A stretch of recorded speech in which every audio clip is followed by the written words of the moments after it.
C'est royal. Ça date du 18e, ce 18e, bâtiment, ouais. oui, oui. Il y a des rois, des princes qui l'ont fréquenté à l'époque, peut-être? Non, il y a de la noblesse de robe. Ah, la noblesse de La robe. noblesse Ça de servait à robe. quoi l'hôtel de Caumont Au départ, à Aix? c'était un hôtel particulier. Donc, il a 300 ans, cet hôtel particulier, pour qui abritait les grandes familles locales.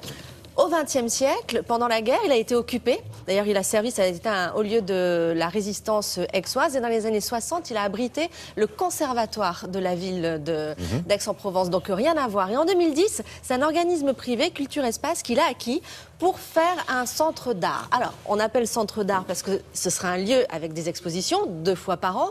Il y a aussi des salons que l'on peut visiter avec du mobilier 18e. Et il y a aussi, parce que ça ouvre aujourd'hui, donc il y a aussi un café, une terrasse, un restaurant, des jolis jardins à visiter. Un lieu public où on peut consommer. Où on peut consommer avec une librairie. Donc c'est pas vraiment un musée, c'est un centre d'art, un lieu d'exposition, mais où on peut consommer, voilà. Donc, 22 mois de travaux. C'est assez court, finalement, 22 mois de travaux pour réaliser tout ça, parce qu'il y a peu de choses d'origine dans le bâtiment. Il a fallu tout refaire. Imaginez qu'un conservatoire de musique avait mis des faux plafonds, avait insonorisé certaines pièces. Donc là, ils ont retrouvé la splendeur d'un hôtel particulier du 18e, sachant que cet hôtel particulier fait partie des 3 plus beaux hôtels particuliers d'Aix-en-Provence. Il est d'ailleurs sur toutes les cartes postales de la ville. Ça ouvre aujourd'hui, ça va être gratuit toute la journée pour les visiteurs. C'est bon à savoir. Et on y verra quoi dedans? Et on y verra quoi? Ben, regarde.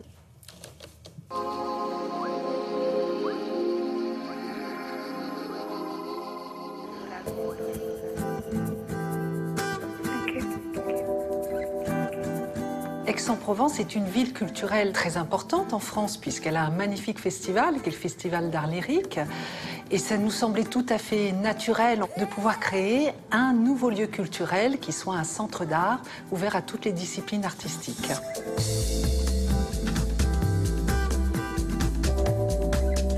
Pour donner le goût de ce qu'étaient ces grandes demeures aixoises, on a souhaité préserver l'atmosphère du lieu. Vous avez ces magnifiques tomates, tellement symptomatiques de ces grands hôtels particuliers du quartier Mazarin. Demeure en éléments historiques, les gypseries. Ce sont des éléments décoratifs que vous trouvez en haut des murs de chacune de ces salles et qui permettaient de donner un environnement encore plus sophistiqué à ces pièces. Demeurent également des éléments d'architecture et de décor comme les 2 Atlantes à l'entrée de l'escalier principal, qui est un chef-d'œuvre de l'architecture du XVIIIe siècle.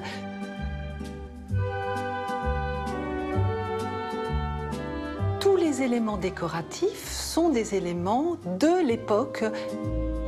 Vous avez un piano du XVIIIe siècle, un lit à la polonaise. Vous savez, c'est le lit à la polonaise qui permettait de préserver l'intimité, puisqu'on est à l'époque du XVIIIe, des boudoirs, des fêtes galantes. Et c'est toute cette atmosphère qu'on a voulu recréer, qui est le reflet de ce qu'avait pu être la chambre de Pauline de Caumont, dernière occupante en titre de cet hôtel, et qui est morte en 1850. Venezia, 1990. E lì, il confessionale. On inaugure l'hôtel avec l'exposition Canaletto. Ce n'est pas simplement Venise et la Veduta, mais c'est également Rome et Londres. Et Londres, où il séjourne pendant 9 années et où il va exécuter des très grands tableaux pour les lords anglais.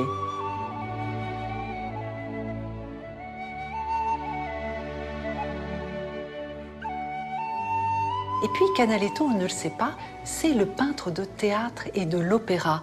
Alors, ça nous semblait tellement évident que Canaletto inaugure cette programmation culturelle dans cette ville qui a ce magnifique festival d'art lyrique que c'était pour nous une figure imposée. Si vous êtes dans la région, ne loupez pas ça. Canaletto, c'est sublissime. C'est sublissime. Aussi bien que Velázquez et Rembrandt. Exactement. Peintre du XVIIIe, Canaletto, on connaît aussi Guardi. Dans le genre, ce sont les deux peintres vraiment vénitiens qui ont peint Venise de cette manière-là, la splendeur de Venise du XVIIIe. Mais dans l'exposition, ils ont voulu mettre l'accent sur un Canaletto que l'on connaît moins, qui a peint l'Angleterre aussi beaucoup. C'est ce qu'elle nous expliquait dans le reportage. C'est plus surprenant et c'est vrai que quand on pense Canaletto, on pense Venise, mais pas que.